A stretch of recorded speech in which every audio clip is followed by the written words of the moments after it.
Welcome to The Explainer. I'm thrilled to have you here today. If you care about education, infrastructure, or just how public funds are managed, you are absolutely in the right place. Okay, let's dive into this. Today, we're unpacking a brand new, highly specific document from the Department of Education, DPED Order Number 018, Series of 2026. This isn't just your standard bureaucratic memo. It's practically a master plan for how the government plans to build schools moving forward. So here's the situation. We all know that classroom shortages are a massive, massive hurdle for our education system, right? And the government recognizes that they simply can't fix this problem alone. So how can we solve classroom shortages together? Well, the answer lies in the fiscal year 2026 General Appropriations Act. The government is opening the doors to non-state actors, basically bringing in outside help to build these schools. But as you can guess, when public money is involved, you can't just hand it out to anyone who raises their hand. You need a rock-solid, transparent system to vet exactly who gets to help. And that is exactly what this DPED order does. Listen to the core intent of this order. These guidelines are issued to promote transparency, accountability, and to maximize the impact of CSO/NGO contributions to the education sector. This right here is the heart of the document. It's all about setting up strict, crystal-clear guardrails. You see, DPED wants credible, capable organizations to step up, but they want them to do it safely and effectively, ensuring that every single peso goes toward a safe, well-built classroom for the students. Here is our roadmap for today's explainer. Number 1, partnering for better schools. Number 2, who qualifies for accreditation. Number 3, the step-by-step process. And number 4, accountability and strict sanctions. All right, let's jump right into Part 1, Partnering for Better Schools.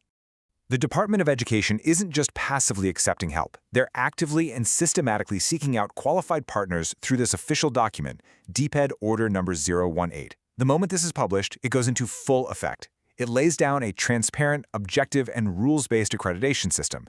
Because, in the past, large infrastructure projects have sometimes struggled with issues like substandard materials or even ghost projects. So the goal here is simple, but absolutely critical: to guarantee that only technically, legally, and financially capable organizations are allowed anywhere near the public funds designated for school building projects. Moving on to Part 2, who qualifies for accreditation? So that brings us to the million-dollar question: who actually makes it through the gate?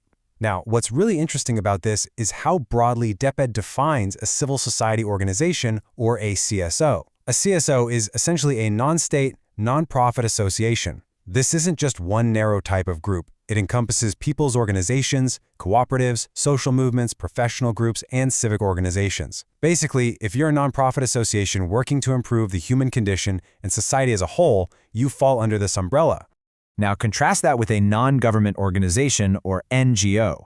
While they share those similar goals of socioeconomic development, the defining feature here is the strict legal registration. To be classified as an NGO under these specific guidelines, you must be a non-stock, non-profit domestic corporation duly registered with either the Securities and Exchange Commission, the SEC, or the Cooperative Development Authority, the CDA. But whether you're a CSO or an NGO, you've got to meet a really strict set of minimum eligibility requirements. You need proven legal existence, a validated address, and you absolutely must be in good standing with all government agencies. Plus, you can't have any unliquidated funds from past government projects hanging around. But here is the most critical rule of all: no relatives within the 4th civil degree of consanguinity or affinity to anyone processing your application at DPED. In plain English, no nepotism. You simply cannot have close relatives working in DPED. It's an absolute safeguard to ensure total impartiality. And then there's the financial test: 1 million pesos. To even apply, an organization has to submit an audited financial statement from the past year proving a minimum net worth of 1 million pesos. This isn't just some arbitrary number they pulled out of a hat. It's a vital financial stress test to guarantee that the organization actually has the financial capacity to handle large-scale construction projects without going under. Okay, let's look at Part 3, the step-by-step process. Assuming your organization meets all of those rigorous criteria we just talked about, what happens next? Well, the journey starts with the official application form for accreditation. You'll fill this out and submit it, along with all your supporting documents, either to the External Partnership Services, the EPS, at the central office, or to your regional partnership focal person at the local DPED office. This is your formal knock on the door. And this next document brilliantly illustrates the heavy legal weight of this process. It's the mandatory board resolution. This is not just a casual letter of intent. It is a legally binding document where your organization's board of directors formally swears under oath that you meet all the qualifications. And even more importantly, it contains strict commitments to transparency and absolutely zero bribery, which we're going to dig into shortly. So, all of this paperwork builds into a very tight, 4-step evaluation workflow. First, the EPS, or your regional focal person, receives and checks your documents to make sure everything is there. If anything is missing, they just hand it right back to you. Second, if it's complete, it goes to the Legal and Legislative Affairs strand, the LLAS, for a thorough legal review. Third, it bounces back to the EPS for a final validation based on those legal findings. And finally, step 4, the big decision. You either get approved or you don't. And those two possible outcomes look exactly like this. On one side, you have the Certificate of Accreditation.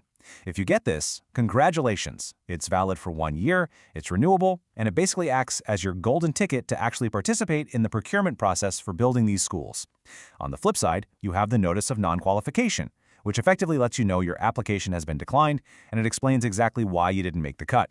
Finally, Part 4, Accountability and Strict Sanctions. So the crucial point is this. What actually happens when someone breaks the rules? Because with public funds comes absolute strict accountability, and DepEd is clearly not messing around here. There's a big difference between getting stopped at the door versus getting kicked out of the building. The grounds for non-accreditation are reasons you won't get approved in the first place, things like submitting incomplete files or, worse, trying to pass off falsified documents. But the reasons for cancellation mean you were already approved, but DepEd is revoking your partnership. Why? Because of severe violations. Things like abandoning the project, hiding that you have a relative working at DepEd, or using the organization primarily for partisan political activities. If you violate these, your accreditation is immediately canceled.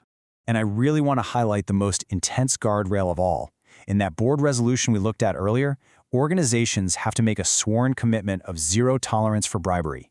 No kickbacks, no gifts, no improper benefits whatsoever. But it goes a huge step further. If anyone, even a third party, attempts to solicit a bribe from your organization regarding the project, you are legally required to report it to DepEd in writing within 3 calendar days. That is 72 hours from the moment you acquire knowledge of it. That is radical transparency in action. The classroom shortage in this country is a massive challenge, no doubt about it. But DepEd Order No. 018 provides a really clear, structured, and highly accountable pathway for non-state actors to step up and be part of the solution. Yes, the rules are incredibly strict, but they're there for a reason, to protect the students and to protect the public's money. So the final question I leave you with is this. Knowing all the rigorous requirements, the step-by-step checks, and the absolute demand for integrity, are you ready to navigate these rules and build the future of education with radical transparency? Thanks so much for learning with me today on The Explainer. Keep digging, keep learning, and I'll catch you next time.